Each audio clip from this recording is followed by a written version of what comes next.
O pecado está batendo a porta. É tão interessante que na caminhada bíblica, quando nós olhamos para alguns textos, parece que a gente passa correndo neles.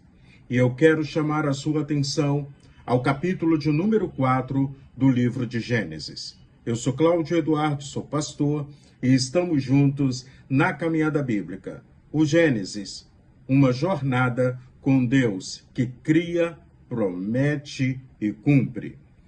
No capítulo 4, nós temos o registro do primeiro homicídio. E muitas vezes não percebemos alguns detalhes na relação de Caim e Abel. Apenas falamos, Caim matou Abel porque estava com inveja. Eu quero chamar a sua atenção a lermos os primeiros versículos, versículo de 1 a 9 de Gênesis capítulo 4. Ao mesmo tempo, eu te convido a ler todo o capítulo. Vamos ver o que nos diz nessa porção da palavra de Deus, o texto sagrado. Diz assim: Adão teve relações com Eva, sua mulher. Ela ficou grávida e deu à luz a Caim. Então ela disse: adquiri um varão com o auxílio do Senhor. Depois deu à luz a Abel, irmão de Caim. Abel foi pastor de ovelhas e Caim foi agricultor. Aconteceu que ao fim de um certo tempo, Caim trouxe do fruto da terra uma oferta ao Senhor.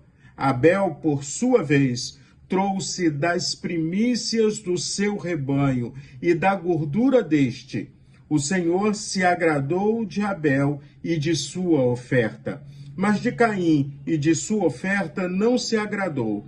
Caim ficou muito irritado e fechou a cara. Então o Senhor lhe disse: por que você ainda está irritado? E por que essa cara fechada? Se fizer o que é certo, não é verdade que você será aceito?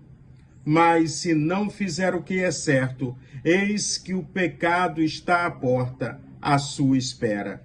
O desejo dele será contra você, mas é necessário que você o domine.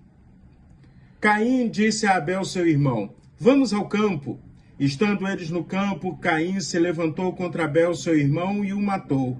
E o Senhor disse a Caim: onde está Abel, o seu irmão? Ele respondeu: não sei, por acaso sou guarda do meu irmão? Quando a gente olha para toda essa porção da palavra de Deus, primeiro a profissão de agricultor ou a profissão de alguém que é pastor de ovelhas, não é sobre a profissão. Ao mesmo tempo, não é sobre a oferta, mas como você coloca o seu coração naquilo que você está ofertando ao Senhor. O apóstolo Paulo, inclusive, diz que a oferta agradável ao Senhor nos nossos dias são lábios que professem o nome do Senhor, ou você se entregando como sacrifício vivo diante do Senhor.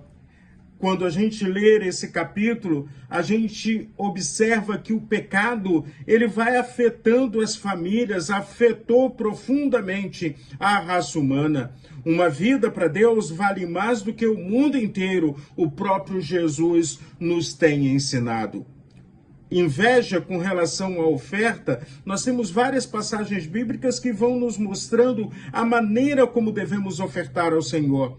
Não ofertamos ao Senhor por obrigação. A nossa oferta, a nossa adoração, o nosso louvor não é por obrigação.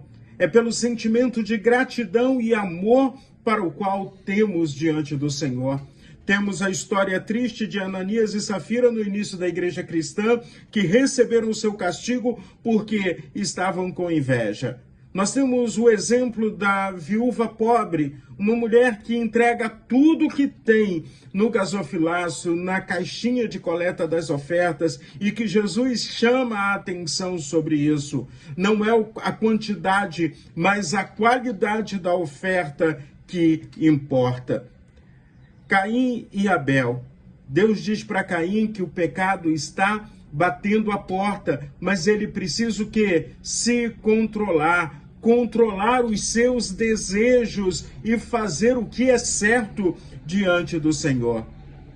O pecado nos leva à perca da comunhão com Deus. Perdendo a comunhão com Deus, nós não temos capacidade de ouvir, de entender o que Deus está dizendo e o que Ele espera de cada um de nós. Olharmos para essa situação, eu fico querendo entender o coração da mãe Eva, tendo um filho assassinado. É muito dolorido isso. Mas, ao mesmo tempo, o Deus de graça, o Deus de amor, ele é Deus de justiça, mas a graça e o amor de Deus, ele é pleno e real.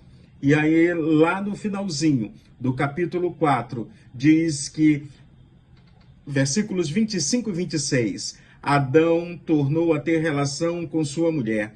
Ela deu à luz a um filho a quem pôs o nome de Sete, dizendo: Deus me concedeu outro descendente em lugar de Abel, que Caim matou. A Sete nasceu-lhe também um filho, a qual pôs o nome de Enos. Foi nesse tempo que se começou a invocar o nome do Senhor. Lá com Sete é restaurada um momento de adoração, um momento de comunicação com Deus, um momento em que Deus vai dando a direção às pessoas para cumprirem o propósito para o qual fomos criados. Nós fomos criados para o louvor e a glória do Senhor. Nós fomos criados para cuidarmos da criação de Deus. Nós fomos criados para termos uma vida de plena intimidade com o Criador. Então, que Deus abençoe de forma poderosa e rica a sua vida.